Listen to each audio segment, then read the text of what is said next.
Okay, so let's see, in 2.3, if a point works in the what? Equation. Okay, if it works in the equation, then it's on the graph, right? And the opposite is also true. If it's on the graph, then it works in the equation. All right. So when we say we've got a system of equations, just a reminder, what we're talking about is when we have more than one equation to solve. Usually, in the case of these right here, we'll have two equations, and we'll have two variables, so an x and a y. We're going to run into ones where we have three equations and three variables. Okay, you could have four equations, four variables, that sort of thing. Okay, when we say we solve the system of equations, sometimes it's referred to solving them simultaneously. That means what we want to do is we want to get an answer that works in both of them at the same time. Okay, so we're going to solve this one by graphing. Now, graphing is not a very good technique to use for solving systems of equations, and I'll show you why in just a second. But let's go ahead and do this one. Okay, I'm going to take this one right here. I'm going to do this one in blue. Okay, so if I'm going to graph this, I first need to get it in a graph-friendly form. So that's going to be y equals, if I move the x to the other side, that's going to be minus x plus 3. So all of this stuff is going to be blue. So I'll graph that one. It crosses at 3 and the slope is negative 1. So down 1, over 1, down 1, over 1. I could go back 1 and up 1. This is what that graph looks like. Okay, so there's a graph of the blue equation. Now I'm going to do this one in red. This one's really close to slope-intercept form. Let's just move the 1 over. I get y equals x plus 1. Is everybody okay with that? No. Minus 1. X minus. Oh, minus 1. Thank you very much. Okay. Glad you guys are here. Wait, if you weren't here, I wouldn't be here. Okay, I take that back. All right, so this one crosses at negative 1. So we're right here. And the slope is 1. So we rise 1, run 1, rise 1, run 1, rise 1, run 1, go the other way. So the graph looks something like this. We try and line things up really nicely. Now, if you look at my graph, okay, that's pretty good. It doesn't really hit all the points that I graphed and stuff like that. The point here is graphing isn't very accurate. Now, on this particular problem, can we say for sure what the solution to the system is? Sure we can on this one, okay, because it works out so nicely. But again, what I want to remind you of is, everybody listening? This red graph is a picture of all the points that work in the red equation. Any point on here, even if we didn't plot that point like we did this one right here, anything on the red graph works in the red equation. Anything on the blue graph works in the blue equation. So the answer to the system of equations, or the solution that works in both equations at the same time, is this guy right there, right where they cross. Okay, and I plotted that one on both of them. Rise 1, run 1, rise 1, run 1. I'm right here. On this one, down 1, forward 1, down 1, forward 1. I get right there. So that point is an x coordinate of 2 and a y coordinate of 1. So please don't forget that when we answer this, we ought to answer this as an ordered pair. So it's 2, 1. If you wanted to say x equals 2 and y equals 1, that would be fine. But we should answer as an ordered pair. It should look like this. So write your answer as an ordered pair. Okay, so don't forget to do that. Okay, are there any questions? Now, everybody watch please. If I had had a graph that looked like this, let's say it crossed right here and had a slope something like this. And I were trying to find that point right there. Is that a very good way to solve this particular problem? If I were talking the black graph and the blue graph? No, because it doesn't cross at a nice point. So we don't rely on graphs to solve systems of equations very much, okay? But they do help us get across the idea. So let's take a look at this one right here, and we want to point out some words here. Okay, if we have a system that we solve like the one that we just did, that's typically what we run into. That system is called consistent and independent. Consistent means it has a solution. Okay? Consistent means it has a solution. Okay? Independent means we've got two different lines. Okay? Consistent means we have a solution. Independent means the two lines are completely independent of one another. Okay, let's take a look at this next situation, because occasionally we'll run across something like this. We've got a red line here and we've got a blue line right here. Do they ever cross each other? Do they ever have a point in common? No. So for that we say there's no solution, or the word we use for that is inconsistent. Inconsistent means that it does not have a solution. Okay? This particular textbook likes to call that inconsistent and independent. Okay? I like just saying it's inconsistent. We get it off that. Okay? Now this one right here, it's tough to tell on this, but this is actually a purple line. It's a combination of the red line underneath it and the blue line right on top of it. Okay? This has infinitely many solutions, because that point works, that point works, that point works. All of the points in one equation work in the other equation because they are in fact the same equation. They're the same line. So the answers for one depends on the answer for the other. For that reason we call that a dependent system. So it's consistent because it has a solution, and it's dependent because it has infinitely many, because the two lines depend on each other. Usually we're going to run into this one, consistent and independent. Okay? Occasionally we'll have no solutions. In that case we say it's inconsistent, and here we say it's consistent and dependent. Okay, are there any questions? Good. Okay, so we'll solve this one by graphing. Again, we make this one, and again I'll do the same colors here. I'm going to make one of them blue, and the other one I'm going to make red. So the blue one, this is going to be y equals, this would be negative x plus 4. And the red one would be y equals x minus 1. Same line on that particular one. So this one crosses here and goes like this. Okay, so there's the red equation. And the blue one crosses at 4, and the slope is negative 1. So it's going to go like this.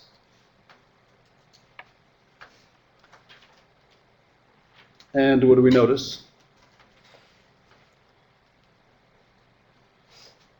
I mean, these are two really easy lines to graph.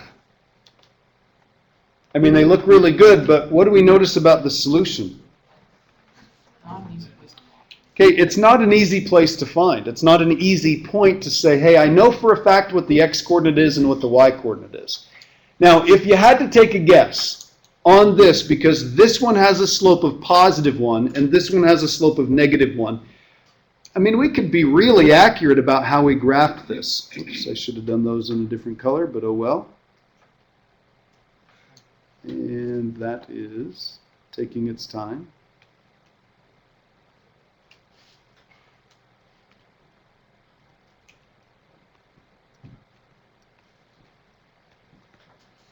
Occasionally we'll have to do this.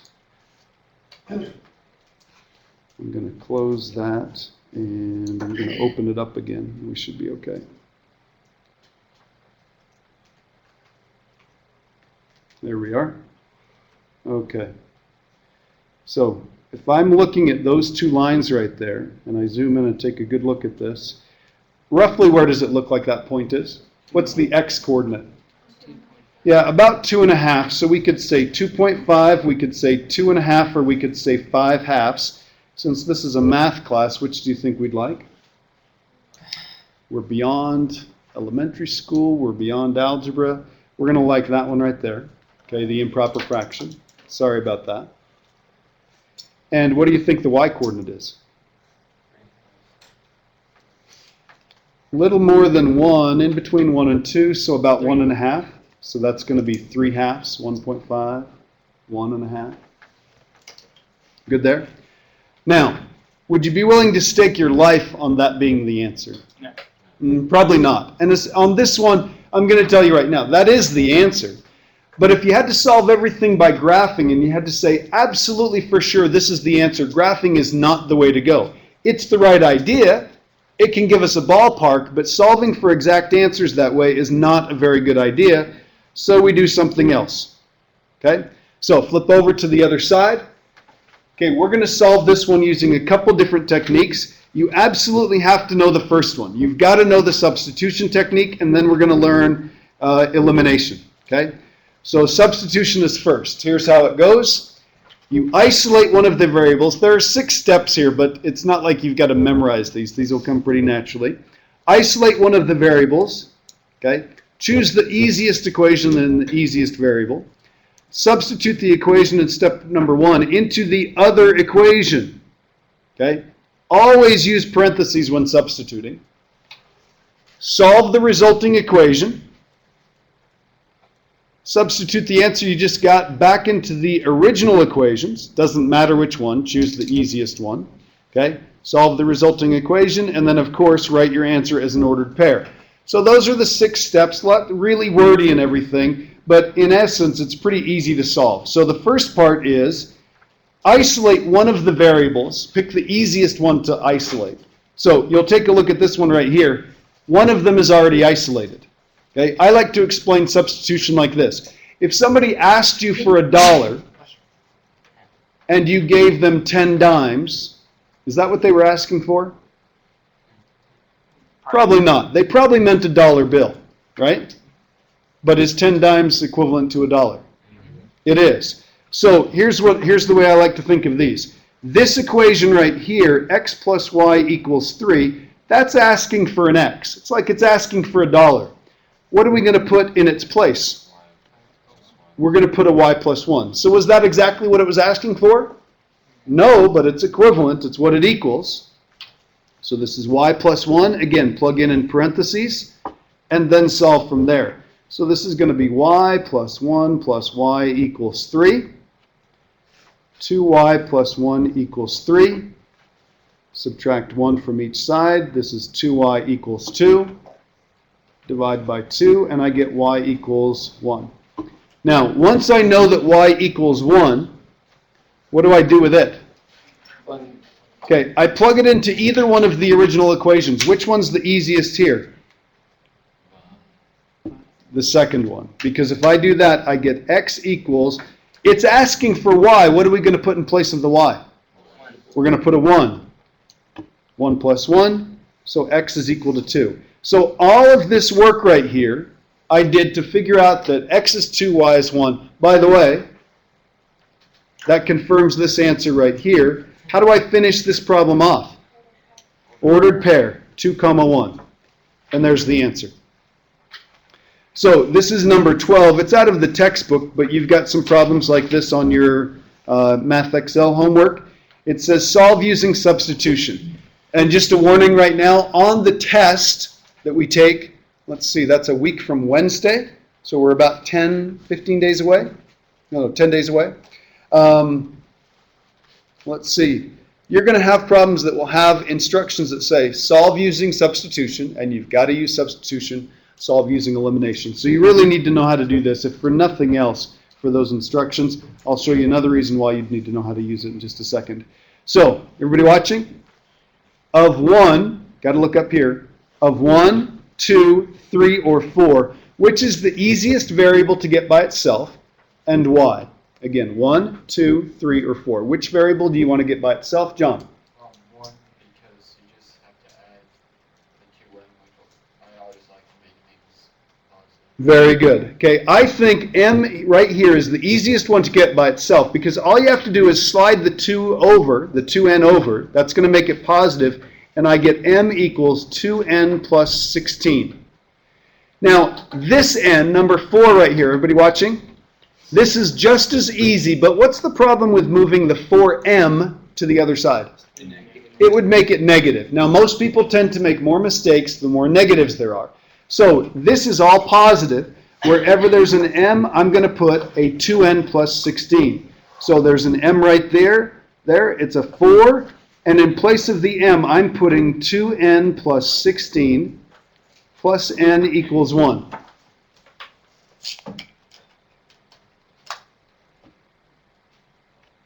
Notice I plugged in parentheses. Please use the parentheses. Most people make mistakes if they don't. They can't keep track all of these signs and everything. So this is 8n plus, let's see, 4 times 16 is 64. Correct me if I'm wrong. Thank you very much. I've got some like terms here, so this is going to be 8n plus 64 equals 1. 9, thank you. Maybe it is good I have you here. Okay? I'm going to move the 64 to the other side by subtracting, so I end up with 9n equals, again, correct me if I'm wrong, that's going to be a negative 63. We doing okay? Yep. And then I'm going to divide by 9, and that always makes us feel good that this is going to go in evenly. I do end up with a negative number. 63 divided by 9 is negative 7, but I'm in good shape there. Okay? So I've got a nice whole number. Am I done? No. What do I do with that? Plug into the equation. I'm going to take this and I'm going to plug it into, well, let's see. I can plug it into this one, or this one. All three of those are perfectly true equations. Which one's the easiest? 1, 2, or 3? I McKay. vote number 2 because then you just add the 7 to the 1 to make it a 8. Okay, we could do that. We could plug this in here. Is that what you're saying? Right in here for the m? No, The top one? yeah. Or this one? I would. I'm thinking 3. Oh, oops, I'm sorry. I'm sorry. This one right here. 2. Yes. 2, right? Okay, so let's go ahead and plug in here. You with me? Is that all right? Did I change? I changed letters, didn't I? Yes. Ooh, I am correct. Ooh. There we go. You scared me. Sorry to scare you. Let's see, it's late in the day, it's a Friday. Okay, we're going to take this. Usually the easiest place to plug it in is going to be right here, because it's already solved for the other variables. So if I plug in a negative 7, this is what I end up with. 2, again the parentheses. Negative 14 plus 16, so this ends up being a positive 2, so m equals 2. N equals this. How do I write the answer? Show M is first because that's first in the alphabet. We usually write them in alphabetical order, okay? So this is going to be an m, comma, n pair, so this is going to be 2, comma, negative 7, okay? Okay, got it? Okay, so just remember, substitution is the easiest way to solve these. It's the most, well, not the easiest, it's the most basic way to solve these. Okay, but there is another way that you're probably familiar with. It's called the elimination technique. Okay, and it's called elimination for a good reason. It's because what we're going to do is we're going to eliminate one of the variables. Okay, now this technique comes up over and over and over again. It's going to come up a lot in 1050, so please make sure you understand fundamentally what's going on. Don't get yourself stuck on substitution and only use that. And you can't just use elimination. You have to know how to do substitution as well. So here's how here's how elimination works. Let's look at problem number 23. Let's see, if I put these together, this is a true equation and this is a true equation. If I said something like this, let's say I said 3 plus 4 equals 7. And let's say I said 6 minus 5 equals 1. What if I just added those two together? 6 plus 3 is 9. 4 plus a negative 5 is minus 1. And 7 plus 1 is 8. If that's a true equation, and that's a true equation, is this a true equation? Yeah. It is, okay? So we can combine equations to make other true equations. And in fact, if I were to do this, if I multiplied this one by 3 or 2 or something like that and added it to another equation, it would make another true equation. So here's what we're going to do. I'm going to take the two of these, and what happens if I just flat out add them together? X minus x is 0 x's, right? X's are gone. They're eliminated. This would be 7y, and this would be 14. So that quickly, what's y? Y is 2. Now, are we done? No, and here's why you have to know how substitution works. If I'm going to get what x is, what do I have to do? I've got to plug it in. I've got to take one of those original equations and plug it in. I've got to substitute it. So I'm going to take this one, and of equation 1 or equation 2, which would be the easiest? 1. Probably 1 because it has fewer negatives, so we're going to plug it in here. X plus 3 times, again, I know it's silly, but please use the parentheses. It's just a good habit to be in. That's a 6. Subtract 1. Subtract 6. I'm thinking of the answer. So we get x equals 1. Okay? Told you it's late. 1, comma 2. And there we go. Okay, are there any questions? Good? Okay, let's take a look at the next one. This one is different. If you're not quite sure about elimination, please make sure you pay attention to this, because this is what you typically end up seeing. The reason that the x's went away is because this was a positive 1x and this was a negative 1x. They were the same number but different signs. Now, do we have that same luxury here? No. So in order to use the elimination technique, we need to make these two the same but opposite signs, or these two the same but opposite signs. So, which variable would be the easiest to get rid of? Get rid of the x or the y? Amelia? Get rid of the y. Because these are already opposite signs. All I need to do is turn the 3 into a 6. So I'm going to put this in parentheses. What am I going to multiply equation 1 by? I'm going to multiply it by 2. Now, on something like this, I can just conveniently write it down here. That's a 10x. Conveniently write it down here. That's a 6y. And this is going to be 38. Any questions? Okay. This green equation is a copy of the first equation. It's just been multiplied by 2. So it's the same equation. It just looks different. If that one was true, this one's got to be true because all I did was multiply everything by 2. Now, I'm going to take these two equations, this one here and this one here, and I'm just going to add them together. That's going to be 11x. No y's. They've been eliminated. That's what we were after. And this is going to be, let's see, 11 plus 38 is going to give us 49. Is that okay? Now, when we finish solving this, this doesn't give us any warm fuzzies here, 11/49. So I get x equals, 49/11. Okay, do we freak out and say, hey, we did something wrong? No, it's possible you're going to end up with some really ugly fractions to work with. Okay, that doesn't mean we've done anything wrong. We just need to finish solving this. So, everybody watching? Of original equation 1, equation 2, or equation 3, which one is the easiest one to plug into? 1, 2, or 3? 1, 2. Okay, I'm going to say 2. The green one here is a bigger copy of the first one. And look at the numbers here. I've got coefficients in front of each one. At least this is a plain old 1x. So wherever there's an x, what are we going to write? We're going to write 49/11. So that becomes 49/11 minus 6y equals 11.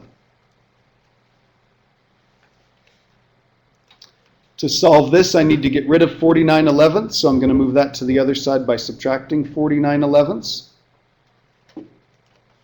So I have negative 6y equals, well, let's figure out what this one is. Let's see, I need to combine those fractions. Of course, you're reaching for your calculator, aren't you? Let's see, if I were to do this by hand, how do I combine those? Okay, I got to get a common denominator. So I need a denominator of 11, so that means I multiply the top and bottom by 11.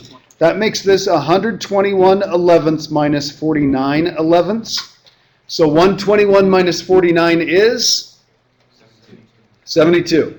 So this is 72/11 is what we've got right here. 72/11. Now, I know this isn't very fun, but I need you to watch because you're going to run into stuff like this in this class. Definitely in 1050, you need to know how to handle something like this.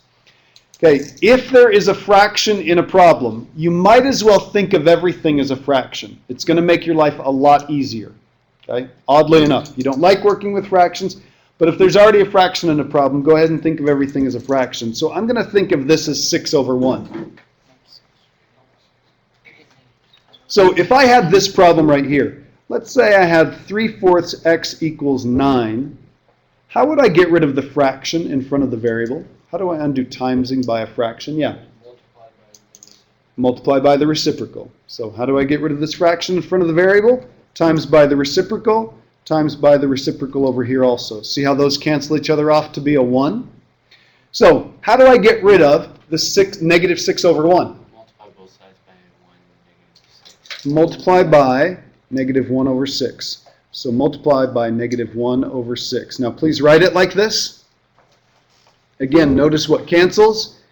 Negative times a negative is a positive. 6 divided by 6 is 6. I've got 1's left. So I've got a 1 on this side. I have y on this side. Now please take a look here. Please don't multiply these together and get negative 72 over 66. All you're doing is making the numbers bigger, harder to work with. Let's take a look at this. Can I reduce 72 over 11? Yes. 72 over 11? No. What about 1 over 6? No. But if I look crosswise, can I cross-cancel these before I multiply? It's like reducing before you multiply. It's like making your number smaller before you even multiply. So, what number goes into 72 and 6 evenly? 6 does. 6 goes in here once. 6 goes in here 12 times. Now let's multiply together. So this is going to be a negative 12 on the top and an 11 on the bottom. There is the y. Okay, that's what y is. Okay, any questions there? Yeah. It doesn't matter if the negative is No, and that's a good point. I think I mentioned this once before, but if not, please pay attention. There are three ways to write a negative fraction. You can write the negative on the top, out front, or on the bottom, but definitely not both. Okay? Done with this problem? Question. Yeah. So does it matter which equation you pick to plug the number back into? No, this was just the easiest. If we'd have done this one, we would have had to multiply 49 elevenths by 5. Would have been 245 over 11. Who wants to make our life that complicated? Just pick this one right here. It's a lot smaller number to work with. Anything else? Very good. Okay, question is, are we done? The answer is no. So this is 49 elevenths and then negative 12 elevenths. How would we know for sure that that actually worked? You'd actually plug this in for an x, that in for a y. It should work in both equations at exactly the same time.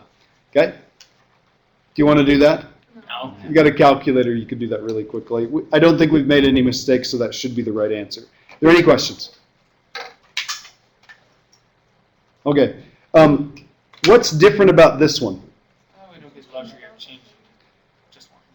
Okay, Zach, what is it? We don't have the luxury of just changing one. We don't have the luxury of changing just one of them. You have to change them both. Okay? So the numbers on this one are going to get fairly large.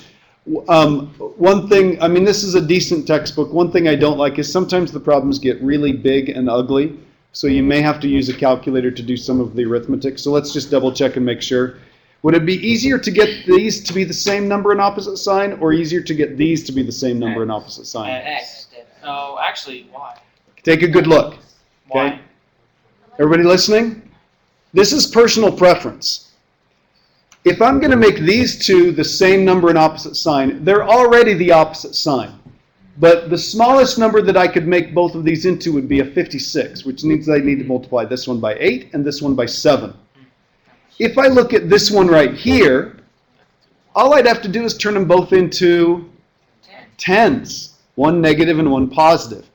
That means I have to multiply this one by 2 and this one by 5. I would probably rather multiply by smaller numbers, even if one of them is negative, than multiply by 7 and 8. Yeah. And another upside to doing the x's is that you have to make one negative. So if you make the top one negative, the negative 7 and negative 16 makes it a positive. So Very good. Nice. So right now there are 2 negatives here. We could make it so there's only 1 negative in this problem. Excellent. Okay, so let's do that.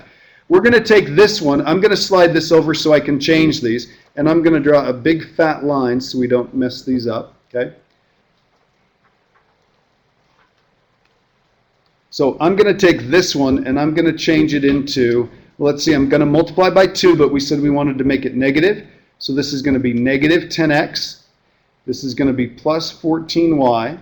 And this is going to be positive 32. That one wasn't too bad. I mean, we could do that stuff in our head. On the next one, I'm going to multiply this by what? I need to make it a 10, but I need it to be a positive 10, right? So this is just multiplying by 5. So this is going to be a 10x. I can do this one. This is going to be 40y. And this is going to be, okay, let's see. 5 times 26. Let's see. 5 times 26 is 130. Well, that's pretty good. Everything's positive so far. Now let's put these together and see if we eliminated correctly. Negative 10x plus 10x is 0x. Good there. This is going to be 54y. That kind of hurts a little bit. If I put the two of these together, I get 162, and that doesn't look good. Okay, that just kind of hurts. But take a good look at it, and don't give up on it. Don't think, my gosh, this is going to be horrible, because when I divide by 54, I get y equals 3. So even though this problem required us to change both, which was easier, 29 or 32? 32. And all we have to do to finish solving this, and this is a good point, so please watch. If you would take a look at, we got our answer here. We got y equals 3. Here's what I can plug back into. 1, 2, 3, or 4. Okay, can we rule out 3 and 4? Yeah. Yeah, because they're copies of this. They've just been multiplied by a constant. Do we want to do 1 or do we want to do 2? 2. Probably 2. It's got positives and smaller numbers, so I'm going to take this and plug it in right there. That one's asking for a y. We're going to give it a 3 instead. So this is 2x plus, is it okay if I just write 24? Yeah. Equals 26, subtract 24. So this is going to be a 2x equals 2. So x equals, whoops. 1. There you go. I'm just seeing if you're on your toes. Okay? So we've got x equals 1, y equals 3. So again, an ordered pair. Am I going too fast? Are we okay? So I've got 1, 3 as my answer. That's the final answer. Okay. Any questions? Okay. Okay, look at 13.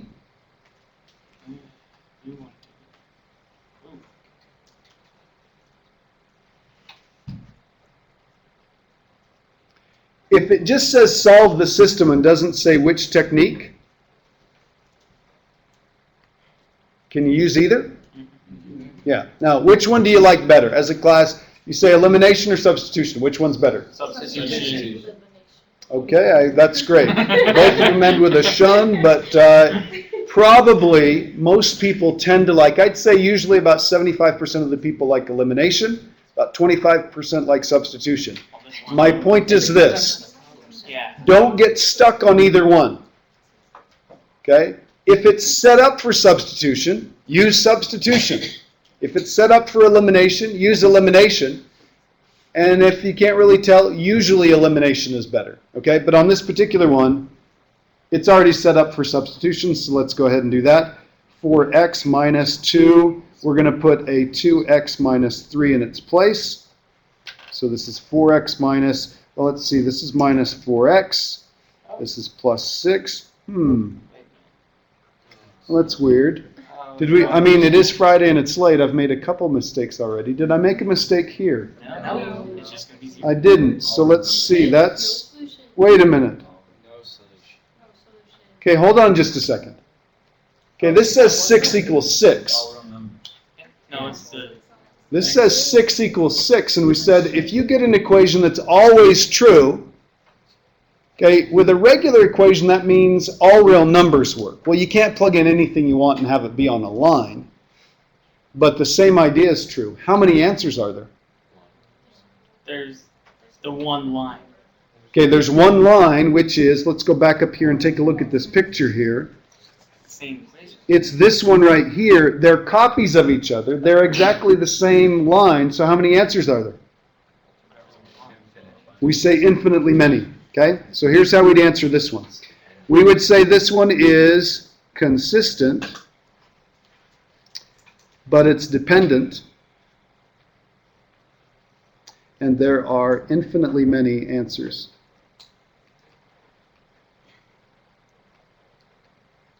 Infinitely many solutions.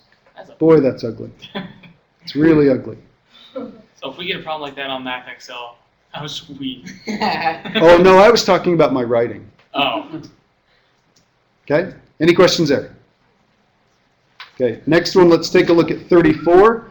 Which one is this set up for? Yeah, if it's not set up for substitution, go ahead and try elimination. I'm just going to make this one a negative 10, right? So this is going to be 10a plus, what's that? You could, okay, or multiply it by half. Okay, that rarely happens, but you could do that on this one. So this is 10a plus 6b equals 8. And this would be negative 10a minus 6b equals negative 4. Need to blow that up just a little bit more. Negative 4. So if I put these together, I get no a's, no b's. So I get a 0 on that side, and that says this equals 4. No solution. Okay, this one is, remember, if you get something that's never true, we say there is no solution. Okay? So that picture would look like this. It would be, what's the word for that again? Okay, they're parallel, but the word is inconsistent. It's this guy right here. They have the same slope, but a different y-intercept. So we'd say on this one, this is inconsistent. And clearly I need to redo these notes so we've got more space. Okay, are there any questions? Okay, now let me give you an example. We have about 15 minutes left. It's Friday. You had a short week of school last week. First full week of school. We've got a long weekend coming up. This isn't really due until Tuesday. So, I mean, that's like 96 hours from now, 4 days from now. So, you could think, I'm just going to blow this off. I'll get to it when I can. I'll be done by Tuesday, no worries. Run the risk of forgetting to do it tomorrow because it's your first real day off. Maybe you do it on Sunday, maybe you don't. Maybe Monday rolls around, it's a holiday, you just totally forget about it. You come up to school on Tuesday morning, you haven't done squat, and it's due at 12:20. You do it during your 12 break. Oh, okay. So you're gonna wait until the very last minute. Okay, not listening to Amelia who's playing the devil's advocate over here. When should you get started on this assignment? Right now. You should get started on it right now. Get started on it right now. See if you have any questions. Work through as many as you can. Try and get done with it tonight or tomorrow. Then you can have a good weekend and not worry about it when you get back.